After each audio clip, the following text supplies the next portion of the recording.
You've just tripped in the middle of a crowded room. You know everyone saw it. But here's the truth.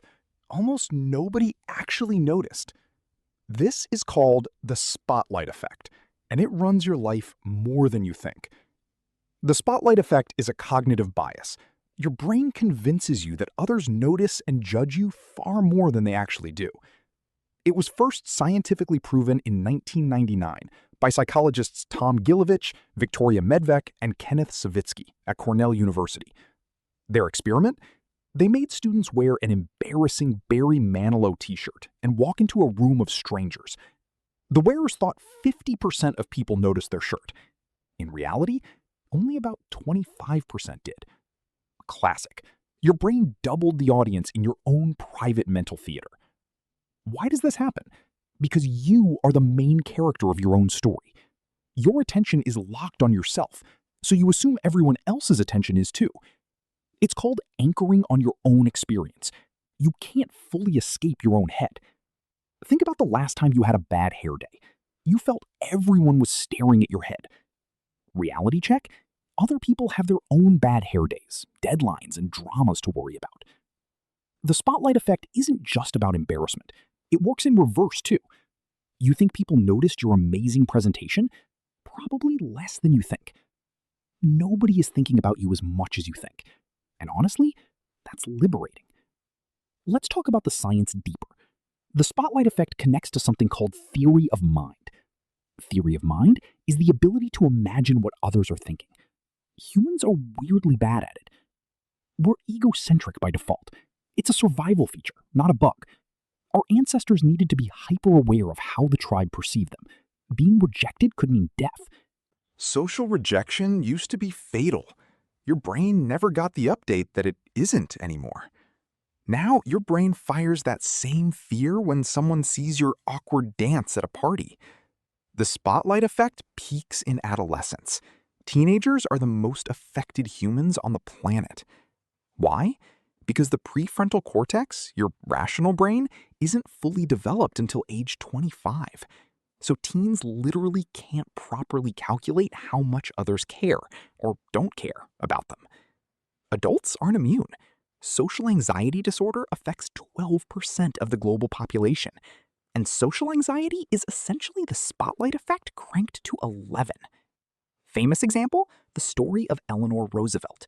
She was cripplingly shy as a child.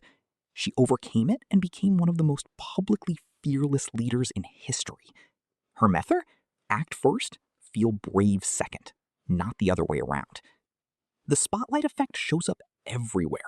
Job interviews, you think the interviewer noticed every stumble. First dates, you're convinced they noticed the pasta sauce on your chin. Public speaking, you think everyone saw your hands shake. They didn't. Gym anxiety, you think everyone is watching you do that weird exercise. New outfit, you wore something bold and spent all day thinking people were judging it. Social media made this so much worse. Every post, you obsess over who judges it. Instagram, TikTok, Twitter, all engineered to amplify your sense of being watched. Likes and follower counts are just gamified spotlights for your brain. But the validation high fades, and then you need more spotlight. Here's a wild experiment. Wear a bright neon green shirt for a day and count the comments. You'd predict disaster. Actual result, most people barely glance before moving on. Because everyone is the star of their own movie, and you're just a background extra in theirs. Every single person walking past you is deep in their own anxiety spiral. The woman who glanced at you in the elevator, she was thinking about her meeting. The guy who laughed near you, he was laughing at a meme on his phone. Now, how do you actually use this knowledge to feel less self-conscious? Step 1. Name the bias. When you feel the spotlight, say it out loud, or in your head. Spotlight effect. Naming a bias activates your prefrontal cortex and reduces the emotional hijack. Step 2. Do a quick reality audit. Ask, what is the actual % chance they noticed?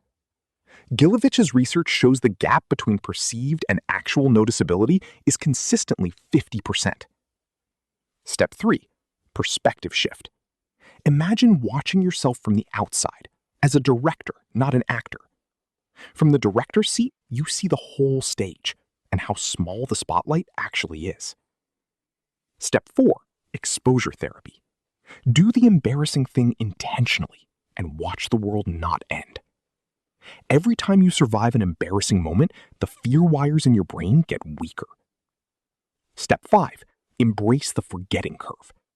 People forget 70% of what they witnessed within 24 hours. That cringe moment from 3 years ago that wakes you up at 3 a.m., the other person forgot it by Tuesday. The irony? Being too worried about the spotlight makes you less likable, not more. Authenticity is magnetic. People don't fall for perfection, they fall for realness. The most charismatic people you know, they're not faultless. They just stopped caring about the spotlight. So the hack isn't to fix yourself. It's to remember that the spotlight was never on in the first place. One step sideways changes everything. Nobody is watching. Nobody is judging. You are radically, beautifully free.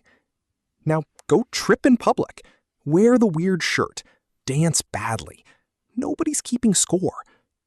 The spotlight effect, your brain's most common lie. And now you know how to call its bluff.